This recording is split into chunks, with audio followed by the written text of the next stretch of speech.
Di era digital ini, dunia remaja tak lagi hanya terjadi di dunia nyata. Ada dunia lain, dunia yang dibentuk oleh algoritma, tren, dan simulasi, tempat di mana identitas lahir. Bukan dari siapa kita, tapi dari apa yang dilihat dan disukai orang lain.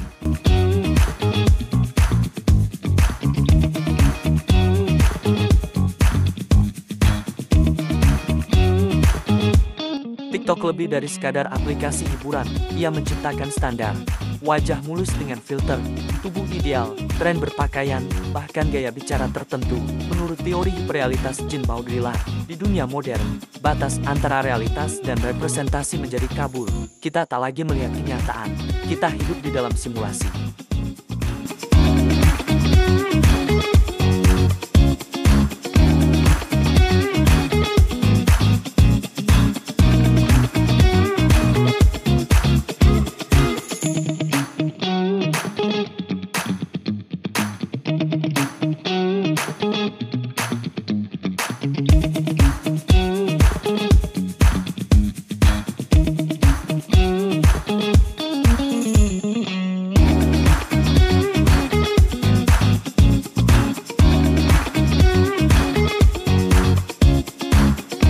Hasil penelitian menunjukkan, semakin tinggi keterpaparan remaja terhadap standar TikTok, semakin kuat pembentukan identitas digital mereka. Remaja meniru tren, mengubah penampilan, bahkan membentuk cara bersosialisasi sesuai dengan dunia yang ditampilkan TikTok. Identitas menjadi performa. Siapa yang paling menarik, paling viral, paling sesuai dengan tren.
Namun, di balik semua itu, muncul pertanyaan, siapa diri kita yang sebenarnya?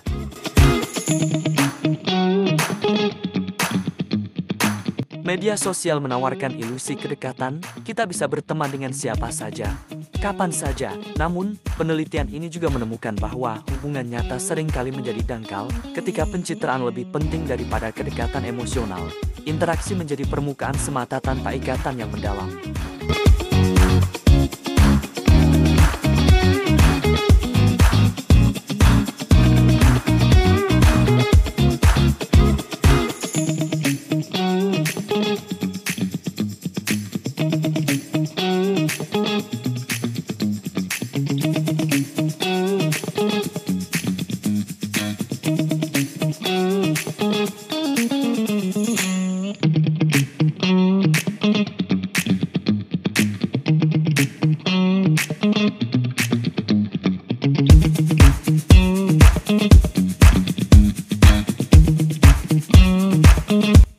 Media sosial, seperti TikTok, bisa memperluas dunia kita jika digunakan dengan sadar. Saatnya membangun identitas yang lebih otentik, bukan dari angka likes, bukan dari tren viral, melainkan dari pengalaman nyata, dari keberanian untuk menjadi diri sendiri.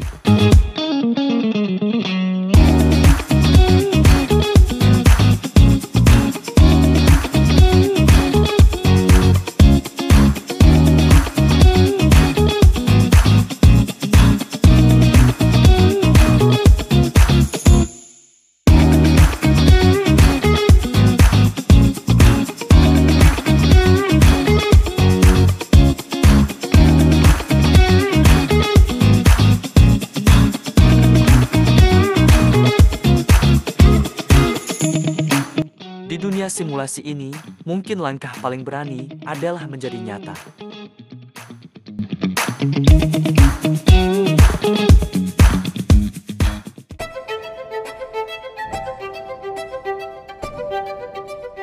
Raisa adalah siswi kelas 11 di sebuah SMA negeri di Jakarta.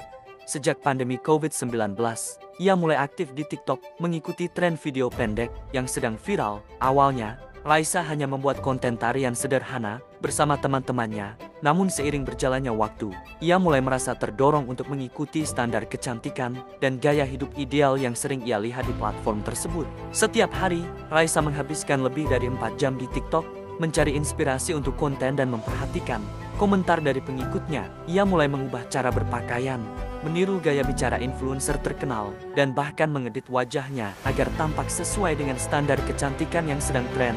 Perlahan, perubahan ini memengaruhi cara Raisa berinteraksi di dunia nyata. Ia menjadi lebih tertutup dengan teman-teman yang tidak aktif di media sosial, dan mulai merasa cemas saat unggahannya tidak mendapat banyak likes atau komentar.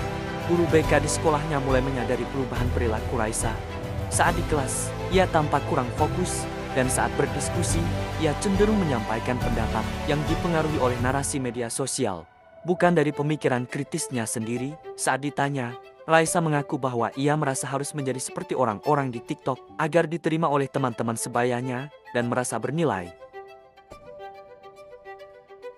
Kasus Raisa menunjukkan bagaimana media sosial seperti TikTok dapat secara signifikan memengaruhi pembentukan identitas remaja. Paparan terus-menerus terhadap standar kecantikan, popularitas, dan gaya hidup ideal di media sosial menciptakan tekanan sosial yang mendorong remaja untuk mengubah perilaku, penampilan, bahkan cara berpikir mereka demi mendapatkan pengakuan.